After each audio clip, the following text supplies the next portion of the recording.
Oh, hey everyone, welcome to Studio Z. So for today's video, I had planned on showing you a beautifully CNC carved wavy American flag with a custom paint job that looked really, really cool. But luck would have otherwise. So this video is really a troubleshooting video, because this one started off really well and there were no issues until disaster struck. And a lot of troubleshooting, and least of all, this one, it got the best of me. So let's dive in and see just what went wrong. All right, so I've got my blank set up here.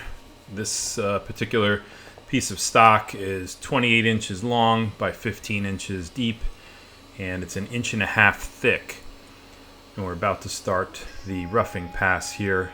I'm using a 1/4 inch end mill, and it's a upcut end mill. I believe I was cutting this one at about 140 inches a minute, and at about 1/4 inch deep per pass.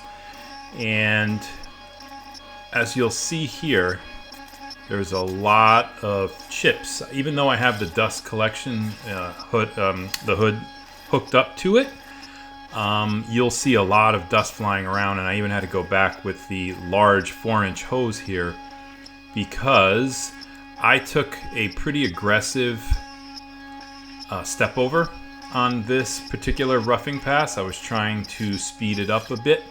This one was supposed to take an hour to do all of the roughing, and that was with it sped up. But for some reason, when it was cutting, it was making shards of wood that were breaking off, and they were a little over 1/32 of an inch thick. Some of them were 6-7 inches long, and they were getting jammed in both the vacuum and even ultimately the 4-inch dust extractor. I went a little too aggressive on the step over in the roughing pass here, so I ended up, as you might have seen in the video, clogging my dust collection, and I had to keep stopping to take out the shards of wood that were coming out, not chips. So I was literally getting 6, 7, 8 inch peels of wood that were maybe, I don't know, 1/32 of an inch thick. And like I said, I got a little aggressive. I was trying to speed things up on the roughing pass. Word to the wise, not a good idea. Don't do that. So I learned my lesson. I will not try to be that aggressive. All right, so on to the finishing pass. Okay, so here's the beginning of the finishing pass. I jumped ahead a little bit just because, well, this finishing carve was supposed to take 7 hours. That's right, 7 hours. And it's a labor of love, let's call it, because I really like the design of this flag, and it's not flat and like a smooth surface where later on when you do the stripes or the stars, you'd have to tape them off and use a stencil for the stars or something like that, and create your own stars and stripes. I didn't want to do that. I know that trying to tape on a curved surface is really hard to do. So I liked this one because the stripes are raised, so you have a delineation between one and the other. And the stars are depressed, so I can isolate them. And that would work in my favor later on when I'm finishing it. So here, as you can see, you'll see the height difference there. It's really cool how wavy it was. And there's some furry stuff on this. I'm using a 1/4 inch, 1/16 radius. 1/16 diameter tapered ball end mill to do this, and the cut was fine. There was nothing going on. There were no lines in it because I had a pretty tight step over on this one. I think I have it set at 12%, so it's really pretty tight. And again, being that this is 28 inches long, it's a lot of lines to cut. So the 7 hours is a long time. And I wasn't going to stand here the whole time for 7 hours. My shop is right off of my mudroom in my house, so I just kept the door open to listen to it. And I checked in every 15 minutes to see where it was at, and to record the progress, let's call it, right? So here you can see again, it's again, no issues with it. I went over it with a nylon brush at certain points just to do something while I was standing there looking at it, and to see what I was in for. If any of the fuzzies were really bad, or something like that. But it was nothing that stood out to me as being a problem. And what you're seeing down in the valley there, which looks like a small 1.5-inch stripe going through, is where the cutter went through the first layer of maple and it went into the second one. And again, that's not an issue because this is gonna get painted, so you'll never see that. Had this been a stained project, then that would have been a problem. All right, so here now we're getting close to where the issue comes up. And as you can see, we're starting to get into the stars. We're carving out the stars there. And it really, was looking really good. And I was like, fine, okay. So I just decided to step away there for a bit. And that, everything sounded fine. And, nothing looked like it was going to be a problem. So I said, all right, I'm good. I'll come back in 15 minutes or so. And when I ended up coming back, I couldn't believe, what had happened. And again, you'll see here coming up just exactly what happened.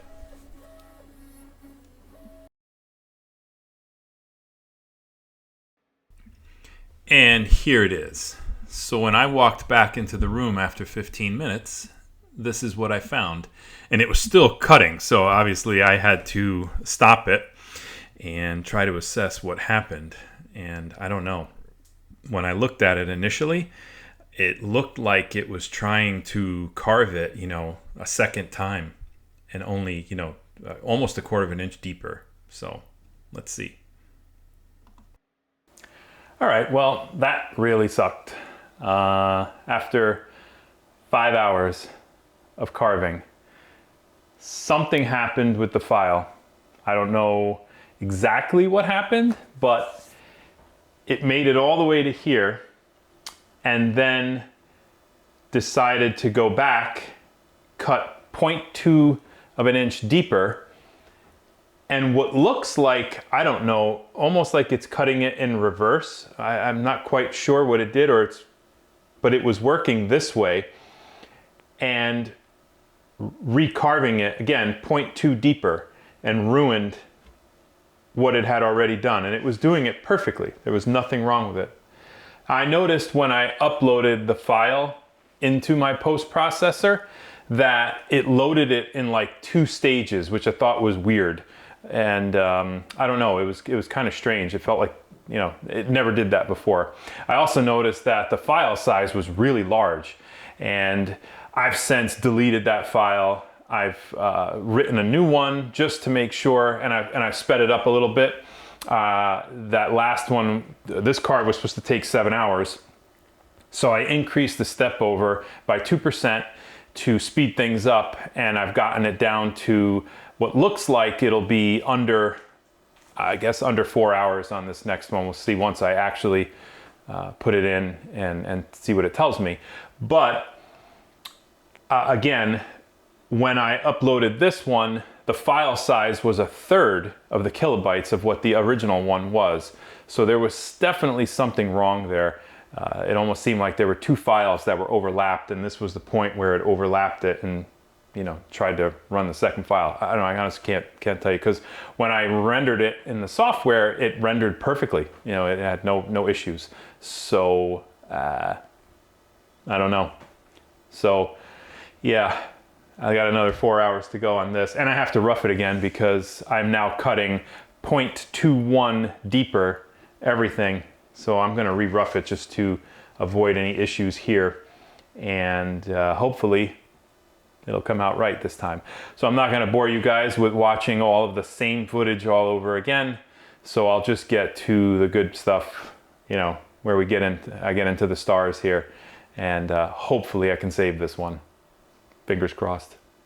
All right, guys. Well, I started the roughing pass on this one, and unfortunately it screwed up again.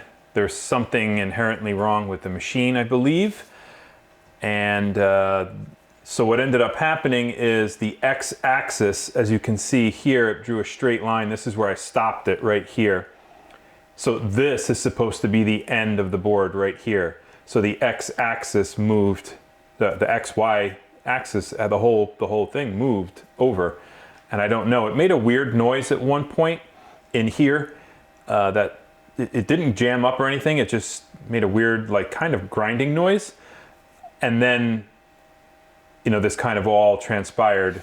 It was on the first pass, so not, this is the second one. There was a one above it, and that's where it started making that weird noise. And then when it got to here, it did this. And so I stopped the machine, I stopped everything. I went and checked my XYZ0, and sure enough, it is this much off. So it is not where it's supposed to be. I reinitialized the machine and checked it again, and it goes back to 0. However, when I move the machine in the x-axis, it makes a weird grinding noise, which I can actually, I'm gonna try to move it for you guys so you can hear it.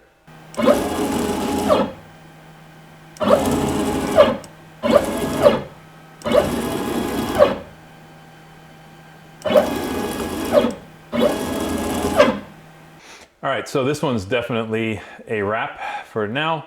There's definitely something wrong with the x-axis, so I'm gonna have to get in there and take a look at it, see what's going on. And I don't think this is salvageable. It went too far into a high spot here. So if I go any deeper in the carve, you know, go any lower, the base of the piece is gonna be really, really thin, and I don't think it'll have any support to it. So $150 worth of wood down the drain. Major bummer. But I'll get to the bottom of it, find out what happened, and hopefully next week, part 2, I'll have a finished flag for you guys and find out what the root cause of this problem is. And you'll have to stay tuned until next week to find out for that. I'm going to work on this all week and see what happened. Major bummer. But if you guys found it somewhat entertaining, sorry that there was no end result here today, but be sure to hit the like button, give me a thumbs up, and stay tuned for next week. Part 2 coming up. See you then.